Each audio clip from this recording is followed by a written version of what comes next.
जय हिंद मेरे प्यारे साथियों। आज के फिर हम लोग इस वीडियो में देखने वाले हैं यूपी पीएसएल टीजी 2 का जो 28/3/2021 को जो पेपर हुआ था उसके सेकंड शिफ्ट को हम लोग हिंदी के क्वेश्चन को सॉल्व करने वाले हैं। चलिए दोस्तों, हम लोग शुरू करते हैं। इसमें से आपको 15 क्वेश्चन पूछा जा रहा है। हिंदी में 15 क्वेश्चन पूछा जा रहा है। 15 क्वेश्चन में आप कितना सही कर पा रहे हैं आप हमको कमेंट बॉक्स में बताइएगा। चलिए हम लोग स्टार्ट करते हैं एकदम बिना टाइम को बर्बाद करते हुए। फर्स्ट क्वेश्चन पे आते हैं। फर्स्ट क्वेश्चन पढ़िए, आपको वहां से दिखाई दे रहा है और फर्स्ट क्वेश्चन का जवाब हमको कमेंट बॉक्स में बताइए। क्वेश्चन नंबर 1 क्या दिया है? निम्न में से कौन सा शब्द तत्सम है? आपसे पूछा गया है कि इनमें से जो कौन सा शब्द तत्सम है। 4 ऑप्शन दिया है, गागर, बी ऑप्शन दिया है गाय, और जो सी ऑप्शन दिया है ग्रंथि, और सी ऑप्शन दिया है, जो डी ऑप्शन दिया है गौरा। तो आपको तत्सम बताना है, यानी संस्कृत वाला शब्द खोजना है। तो संस्कृत वाले शब्द के लिए तत्सम के लिए हम बताएं कि जिसमें आपको आधा स आधा ट आधा न ऐसा शब्द दिखे वो तुरंत उसको सही कर दीजिए। तो यहाँ पे जो ऑप्शन देख रहे हैं कि ग्रंथि जो है, ग्रंथि जो ग्रंथि लिखा है ऑप्शन सी वाले में, उसमें देख रहे हैं आपको क्या मिल रहा है, सी ऑप्शन बिल्कुल राइट हो जाएगा क्योंकि इसमें आधा न दिख रहा है। जबकि ए में देखेंगे तो सीधे लिखा है गागर के तद्भव, गाय तद्भव, गोरा, ये भी नहीं होगा। तो यहाँ पे सी ऑप्शन क्या होगा, ग्रंथि। चलिए अब हम लोग आते हैं क्वेश्चन नंबर 2 को। 2 को पढ़िए, क्वेश्चन नंबर 2 को। निम्न में से कौन सा शब्द तद्भव है? तो तद्भव आपको बताना है। फिर से तद्भव यानी जो आम भाषा में हम लोग बोलते हैं। जंघा, तो यहाँ पे मंत्रा दिख गया सीधे। बी ऑप्शन दिया जीव, और सी ऑप्शन दिया जटा, और डी ऑप्शन दिया ज्ञान। तो देखिए यहाँ पे जो अगर तद्भव निकालेंगे तो ज्ञान नहीं होगा, ठीक है। जटा और जीव जो आम भाषा में हम लोग क्या बोलते हैं, जीव। जीव हम लोग के पास क्या बोलते हैं कि जीव, जो जीव होते हैं उसकी बात कर रहे हैं। तो यहाँ से दूसरे का क्या ऑप्शन होगा, बी बिल्कुल राइट होगा। जंघा जो होगा वो कौन सा हो जाएगा, तत्सम शब्द हो जाएगा। तो यहाँ से क्वेश्चन नंबर 2 का बी ऑप्शन बिल्कुल सही होगा। चलिए क्वेश्चन नंबर तीसरे पे चलते हैं। तीसरे क्वेश्चन को पढ़िए और उसका जवाब बताइए। क्वेश्चन नंबर 3 पढ़िए। क्वेश्चन नंबर 3, पट किसका पर्यायवाची शब्द है? आपसे पट पूछा है कि जो पट है वह किसका पर्यायवाची शब्द है। ऑप्शन ए दिया है कपड़ा, ए ऑप्शन दिया है कपड़ा, कपड़ा का पर्यायवाची शब्द है। कि बी ऑप्शन दिया है घर का पर्यायवाची शब्द है। कि सी ऑप्शन दिया है वृक्ष का पर्यायवाची शब्द है। कि डी ऑप्शन दिया है आपसे कमल का पर्यायवाची है। ठीक है, तो चलिए हम लोग सब शुरू से देख लेते हैं। इसको कपड़ा का पर्यायवाची क्या होता है, पट होता है, ठीक है। वसन होता है, वसन बोलते हैं। परिधान बोलते हैं, परिधार होता है, ठीक है।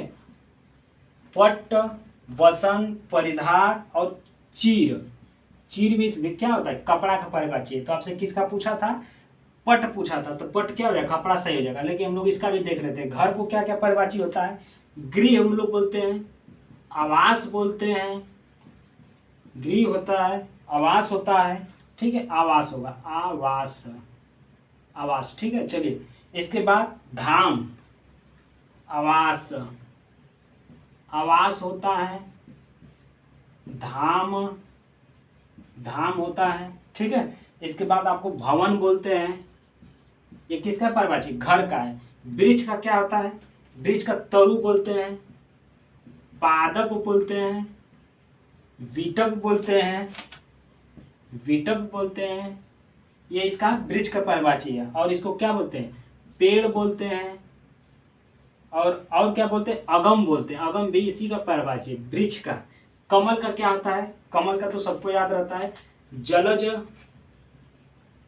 जलज, पंकज, अंबुज, अंबुज, जलज, पंकज, अंबुज, सरोज, सरोज, और क्या होता है, सारंश, सारंग, सारंग, ठीक है। ये हो गया इसका कमल का। कपड़ा का एक बार और पढ़ लीजिए आप। पट, वसन, परिधार, चीर। घर का पढ़िए गृह, आवास, धाम, भवन। वृक्ष का पढ़िए तरु, पादप, विटप, पेड़, अगम। कमल का पढ़िए जलज, पंकज, अंबुज, सरोज, सारंग। ये चारों पर्यायवाची शब्द हो गया। लेकिन आपसे पूछा क्या था, पट पूछा था। पट आपको मिला है कपड़ा का। तो क्वेश्चन नंबर 3 का ए ऑप्शन बिल्कुल राइट होगा। चलिए हम लोग चलते हैं क्वेश्चन नंबर 4 पे। क्वेश्चन नंबर 4 को पढ़िए और इसका कमेंट बॉक्स में जवाब बताइए। क्वेश्चन नंबर 4, क्वेश्चन नंबर 4 को पढ़िए। निम्न में से कौन सा शब्द शुद्ध है? आपको शुद्ध और अशुद्ध बताना है। कौन सा शब्द इसमें से कौन सा है शुद्ध है? तो पढ़िए उसको। ऑप्शन ए दिया है उत्तरदायी, बी ऑप्शन दिया है ऐतिहासिक, सी ऑप्शन दिया है उत्कर्षता, और जो डी ऑप्शन दिया है ऐतिहासिक। देखिए जो उत्तरदायित्व लिखा है आपको शुद्ध बताना है, तो उत्तरदायित्व भी रॉन्ग लिखा है, ऐतिहासिक नहीं होता है, ठीक है, ऐतिहासिक होता है। क्या होता है? ऐतिहासिक होता है, ऐतिहासिक। ये बिल्कुल सही होगा। जो ऑप्शन डी दिया है क्वेश्चन नंबर 4 का डी, ऐतिहासिक सही होगा। चलिए क्वेश्चन नंबर 5 पे आते हैं हम लोग। 5 क्या दिया है? पेट में चूहे दौड़ना का मुहावरे का अर्थ क्या है? पेट में चूहे दौड़ना, जैसे कि हम लोग को क्या लगती है, जब भूख लग जाती है तो पेट में क्या दौड़ता है? चूहा दौड़ता है कि अब हमको कुछ खाने के लिए चाहिए। यानी पेट में चूहे दौड़ने का अर्थ क्या होगा आपको मुहावरे के रूप में बताना है। ए ऑप्शन दिया है भूख लगना, बी ऑप्शन दिया है भूख न लगना, सी ऑप्शन दिया है पेट खराब होना, और डी ऑप्शन दिया है बात न पचना। तो बात पचना से कोई मतलब नहीं है। जो पेट में चूहे दौड़ता है इसका मतलब क्या है? आपको भूख लगी है, तो भूख लगना यहाँ से बिल्कुल सही होगा। जो भूख लगना होगा, भूख लगना, ये इसका मुहावरा हो जाएगा। क्वेश्चन नंबर 5 का जो राइट ऑप्शन हो जाएगा ए, बिल्कुल राइट होगा। चलिए क्वेश्चन नंबर 6 पे आते हैं हम लोग। क्वेश्चन नंबर 6 को सॉल्व करते हैं। क्वेश्चन नंबर 6 को पढ़िए और इसका जवाब रखिए। क्वेश्चन नंबर 6 क्या है? अभिमान में किस उपसर्ग का प्रयोग हुआ है? अभिमान, एक शब्द दिया है इसमें, अभिमान, अभिमान। आपको उपसर्ग बताना है, ठीक है।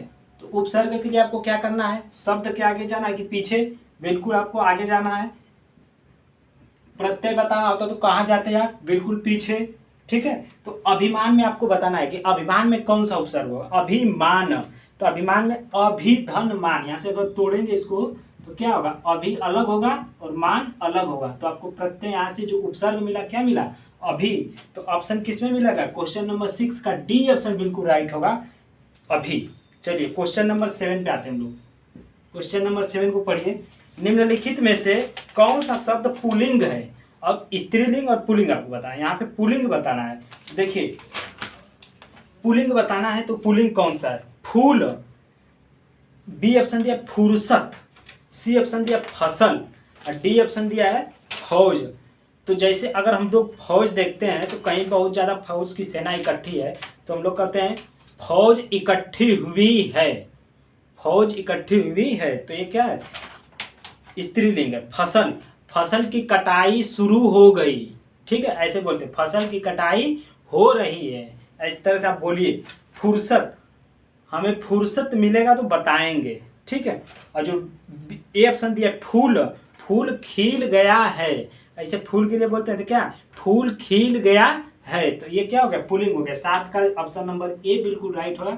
फूल खिला है या फूल खिल गया है, ठीक है। इस तरह से हम लोग मिलाएंगे। क्वेश्चन नंबर जो 7 का ए सही होगा। अगर आपको ऐसे बोल रहे हैं तभी तो आपको समझ में आ पाएगा कि वो स्त्रीलिंग शब्द है कि पुल्लिंग शब्द है, क्योंकि बोल के ही उसको पकड़ा जा सकता है। चलिए क्वेश्चन नंबर 8 में आते हैं हम लोग। क्वेश्चन नंबर 8 को पढ़िए। क्वेश्चन नंबर 8 को पढ़िए। क्वेश्चन नंबर 8, ठीक है। चलिए क्वेश्चन नंबर 8 को पढ़िए। वार्तालाप का संधि विच्छेद क्या होगा? वार्तालाप, एक शब्द दिया है आपको, क्या दिया है? वार्तालाप, वार्तालाप। वार्तालाप का संधि विच्छेद क्या होगा?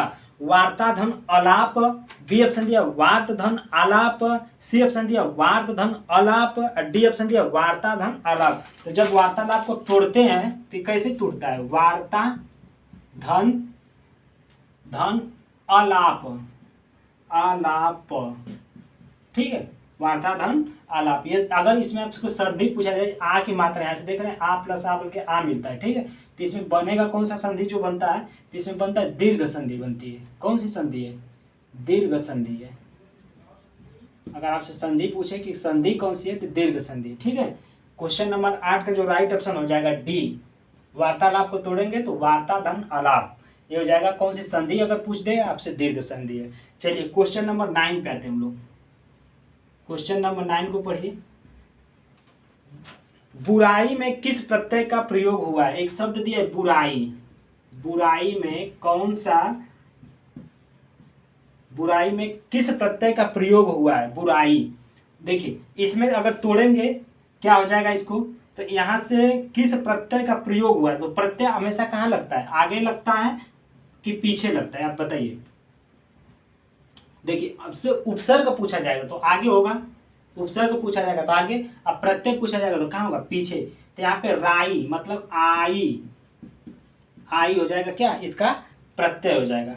तो बुराई में जो शब्द मिला आपको आई, इसका प्रत्यय हो जाएगा। ऑप्शन नंबर क्या हो जाएगा, ए बिल्कुल राइट हो जाएगा। क्वेश्चन नंबर 9 का ए। चलिए हम लोग चलते हैं क्वेश्चन नंबर 10 पे। ये सब क्वेश्चन आपसे पूछा हुआ है, यूपीपीसीएल TG2 का जो 2021 का पेपर हुआ था उसमें क्वेश्चन पूछा गया था आपको, जो 28 तारीख को 28 मार्च 2021 को सेकंड शिफ्ट में क्वेश्चन है। ये सब टोटल आपसे पूछा हुआ क्वेश्चन हम करवा रहे हैं, सॉल्व करवा रहे हैं। चलिए 10 पे आते हैं हम लोग, क्वेश्चन नंबर 10 को सॉल्व करिए। निम्न में से शुद्ध वाक्य कौन सा है, शुद्ध वाक्य को बताना है आपको। ए ऑप्शन दिया है हम लड़ाई जीता, बी ऑप्शन दिया हमने लड़ाई जीता, सी ऑप्शन दिया हम लड़ाई जीती, और डी ऑप्शन दिया हमने लड़ाई जीती। तो देखिए आप अगर आप इलिमिनेट कर रहे हैं तो मिलाइए, हम लड़ाई जीती, हम लड़ाई जीती, ये कौन सा शब्द होता है जी, ये तो रॉन्ग है। बी में आते हैं हमने लड़ाई जीता, तो ये तो कुछ सही हो सकता है, हमने लड़ाई जीता, लेकिन हम लड़ाई जीता, हम लड़ाई जीता। ए ऑप्शन में आइए हम लड़ाई जीता, तो ये भी रॉन्ग है, ए ऑप्शन ये भी रॉन्ग हो गया। बी में आते हैं हमने लड़ाई जीता, अच्छा ठीक है इसको रोकते हैं। डी ऑप्शन में आते हैं, डी में क्या दिया, हमने लड़ाई जीती, हाँ डी तो सही लग रहा है कि हमने लड़ाई जीती, ठीक है। हम लड़ाई जीते बिल्कुल गलत, ये भी गलत हो जाएगा, हमने लड़ाई जीता। तो यहाँ से डी ऑप्शन होगा कि हमने लड़ाई जीती। क्वेश्चन नंबर डी का जो 10 का डी ऑप्शन राइट होगा। चलिए हम लोग चलते हैं क्वेश्चन नंबर 11 पे। 11 को पढ़िए, क्वेश्चन नंबर 11 इसको पढ़िए, 11 को पढ़िए, आपको क्वेश्चन दिख रहा है। बिना पलक गिराए, वाह क्या हो सकता है बताओ। बिना पलक गिराए वाक्यांश के लिए एक शब्द है, बिना पलक गिराए। ऑप्शन ए दिया उसको मेष बोलते हैं, बी ऑप्शन दिया पलक बोलते हैं, सी ऑप्शन दिया निमेष बोलते हैं, और जो डी ऑप्शन दिया निर्मिमेष बोलते हैं। तो बिना पलक गिराए, जगह अगर आप बिना पलक गिराए एकदम देख रहे हो ऐसे बिना पलक गिराए किसी को, तो क्या हो सकता है, आप समझ रहे हो। देखो निर्मिमेष उसको क्या बोलते हैं, निर्मिमेष बोलते हैं,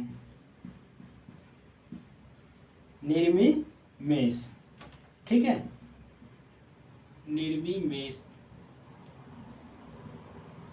निर्मिमेष, बिना पलक गिराए इसको ये बोलेंगे। 11 का नंबर हो जाएगा डी। बिना पलक गिराए के लिए एक शब्द बोलेंगे निर्मिमेष, यानी लगातार जो देख रहा है बिल्कुल पलक नहीं गिरा रहा है, ठीक है, उसके लिए एक शब्द होगा निर्मिमेष। चलिए क्वेश्चन नंबर 12 पे आते हैं, 12 नंबर पे। 12 को पढ़िए। वाचाल का विलोम शब्द होगा, वाचाल मीन्स क्या होता है कि जो बहुत ज्यादा बोलता है, वाचाल मतलब बहुत ज्यादा बोलता है, जो हमेशा बोलता रहता है, बकड़ बकड़ बकड़ बोलता रहता है, उसको वाचाल बोलते हैं, ठीक है। इसका विलोम शब्द आप बताइए। ए ऑप्शन दिया मुखर, बी ऑप्शन दिया चंचल, और सी ऑप्शन दिया मूक, और डी ऑप्शन दिया मृदुल। तो देखिए जो वाचाल होता है तो बहुत ज्यादा बोलने वाला, हम बताए थे आपको, जो क्वेश्चन हम लोग सॉल्व किए थे पिछले, ये दूसरे तीसरे शिफ्ट में भी क्वेश्चन पूछा गया है, यानी ये काफी इंपॉर्टेंट है वाचाल का। इसका जो विलोम शब्द हो जाएगा तो मूक हो जाएगा, यानी जो नहीं बोलने वाला है, जो नहीं बोलने वाला है। मूक शब्द क्या किसको बोलते हैं, जो वाचाल उसको बोलते हैं जो बहुत ज्यादा बोलता है, जो बिल्कुल नहीं बोलता है उसको क्या बोलेंगे, मूक बोलेंगे, ठीक है। तो यहाँ से ऑप्शन क्या हो जाएगा, 12 का सी ऑप्शन बिल्कुल राइट होगा। अब चलते हम लोग क्वेश्चन नंबर 13 को सॉल्व करते हैं। 13 को पढ़िए, क्वेश्चन 13 को पढ़िए, क्वेश्चन नंबर 13 पढ़िए, क्या लिखा है। पूर्णतः बंधन रहित अर्थ के लिए उपयुक्त है। पूर्णतः बंधन रहित यानी किसी चीज को बांध कर बिल्कुल छोड़ दिए, जैसे बंधन रहित, उसको पहले बांधे थे अब उसको क्या कहते हैं, छोड़ दिए, तो बंधन रहित हो गया है, मुक्त हो गया है। उसके लिए एक शब्द क्या बोला जाएगा। ए ऑप्शन दिया है थोथा चना बाजे घना, थोथा चना बाजे घना। बी ऑप्शन दिया है आप भला तो जग भला। सी ऑप्शन दिया है अपना राख पराया चख। डी ऑप्शन दिया आगे नाथ न पीछे पड़ा।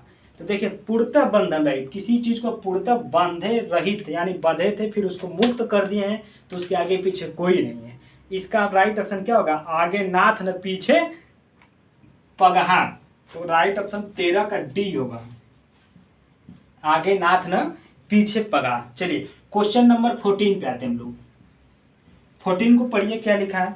बैलगाड़ी में कौन सा समास है? आपको बैलगाड़ी एक शब्द दिया है, बैलगाड़ी, बैलगाड़ी, तो इसको जब तोड़ेंगे तो क्या हो जाएगा? बैल का गाड़ी। बैलगाड़ी में आपसे समास पूछा था, ठीक है। बैलगाड़ी में कौन सा समास है? ऑप्शन ए दिया दिगु। दिगु को बताने के लिए क्या होता है? इसमें संख्यावाचक है, इसमें क्या कोई संख्यावाचक दिख रहा है? नहीं दिख रहा है, तो गलत। चलिए बी में आते अव्ययभावी समास, क्या ये आपको अव्ययभावी में लग रहा है? नहीं। सी में आइए द्वंद्व समास, क्या आपको यहाँ पे कोई योजक चिन्ह दिख रहा है? नहीं दिख रहा है, रॉन्ग। डी में आए तत्पुरुष, बैलगाड़ी, यानी बैल का गाड़ी होता है। जो बैलगाड़ी होता है किसका गाड़ी होता है? बैल का गाड़ी, बैल का गाड़ी। इसको तोड़ेंगे तो ऐसे बनेगा बैल का गाड़ी यानी बैलगाड़ी। तो 14 का जो राइट ऑप्शन क्या होगा? डी बिल्कुल सही होगा। क्वेश्चन नंबर हम लोग आते हैं 15 में पढ़ते हैं, इसको जवाब बताइए। क्वेश्चन नंबर 15 को पढ़िए, क्या इसका राइट हो रहा है? क्वेश्चन नंबर 15 को पढ़िए। निम्नलिखित में से कौन सा शब्द स्त्रीलिंग है? फिर से आपको स्त्रीलिंग ही बताना है कि स्त्रीलिंग इसका कौन सा शब्द है। स्त्रीलिंग के लिए इसमें कौन सा है? दीपक, दिनचर्या, सी ऑप्शन दिया दरबार और डी ऑप्शन दिया दृश्य। तो स्त्रीलिंग के अगर दीपक देखेंगे तो दीपक क्या है? पुल्लिंग। जैसे दीपक जल रहा है, बोलते ना कि अगर कहीं दीपक जल रहा है, दीपक जल रहा है, वो कहते हैं दीपक जल रहा है। बी ऑप्शन दिया है दिनचर्या, दीपक जल रहा है। आप इमेज भी देखिए, दीपक जल रहा है, वैसे बोलते। ये नहीं कहते कि दीपक जल रही है, ऐसे नहीं कहते। दिनचर्या, दिनचर्या जो दिन भर की बात होती है उसको बोलते दिनचर्या, दिनचर्या। सी ऑप्शन दिया दरबार, जैसे हम लोग जाते हैं दरबार लगा है, यानी दरबार खाली है, ऐसे बोलेंगे दरबार खाली है। दृश्य, दृश्य अच्छा है। दृश्य कैसा है? सुबह का जब जगते हैं तो देखते हैं तो दृश्य कैसा होता है? दृश्य अच्छा है। तो ये हो जाएगा आपका पुलिंग हो जाएगा। दरबार भी पुलिंग हो गया, दीपक जल रहा है भी पुलिंग हो गया। तो जो दिनचर्या है ये बिल्कुल क्या होगा? स्त्रीलिंग शब्द है। तो क्वेश्चन नंबर 15 का बी राइट होगा, दिनचर्या। तो हम लोग 1 से लेकर 15 तक जो हिंदी का क्वेश्चन था यूपीपीसीएल TG2 में जो 28 मार्च 2021 को पूछा गया था सेकेंड शिफ्ट में, उसको सॉल्व किए हैं। आपका इस 15 क्वेश्चन में से कितना क्वेश्चन सही किए हैं आप हमको कमेंट बॉक्स में बताइए कि आपका 15 क्वेश्चन में से कितना क्वेश्चन सही हुआ। अब आने वाले पेपर में आपको कैसे तैयारी करना है आप अपने हिसाब से समझ सकते हैं।